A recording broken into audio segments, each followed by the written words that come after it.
So Colossians 1 verse 17 states, "And he is before all things, and in him all things hold together."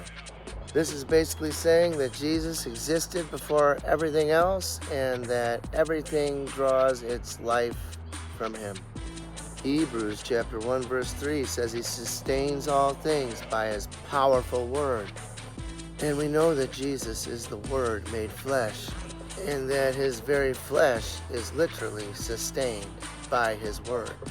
And in becoming the Word of God made flesh, Jesus can physically carry out God's creative, life-giving work within the physical realm of time and space that his image bearers dwell in which the Father before the foundations of the world decided to redeem us from, which could only happen if Christ, or the Word, was before all things, and in him all things held together. So all this before all things and in him all things hold together brings me to a term in quantum physics known as the singularity, in which some theologians and individuals interested in the intersection of quantum physics and religion have speculated that the concept of a singularity in physics could be metaphorically linked to the Christian idea of the Christ as the source and sustainer of all things, due to verses like Colossians 1 verse 17 that says, "He was before all things, and in him all things hold together." The singularity in physics is often described as a point of infinite density, where the laws of physics as we know them break down. Christ's glorified, resurrected body is an example of a singularity in the way its physics behaved. He was solid as flesh and bone, but yet he could walk through walls. So I had to come inside. It was getting a little dark out there, but I want to continue this discussion on the singularity.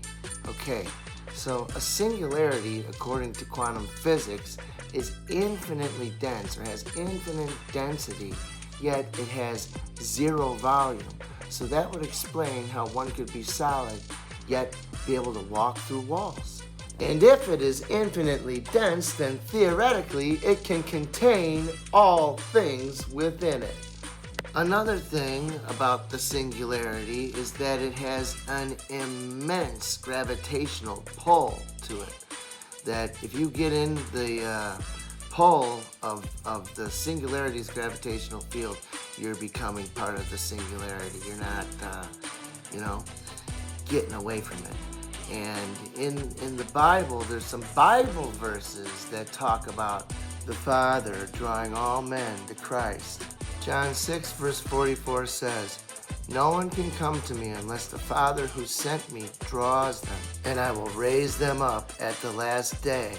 This verse means that the Father is in charge and draws people to Jesus. And John 18 verse 9 states, "Of those you have given me, I have lost not one." So, just as a singularity's gravitational pull draws everything within its gravitational path unto it, God draws all men unto salvation, not just some.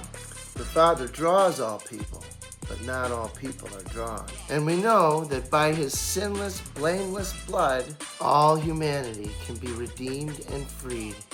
For he who the King sets free is free indeed. So, this leads me to the next question. If Christ is the singularity that holds all things together, does that explain why his blood covers all sin? Well, I would say this. The concept of Christ as the singularity, holding all things together, explains why his blood covers all sin. It signifies his ultimate sacrifice and perfect unity with creation, allowing him to fully atone for humanity's sin by acting as the central point of reconciliation between God and humanity. Therefore, his sacrifice is seen as the necessary act to restore harmony to a universe disrupted by sin.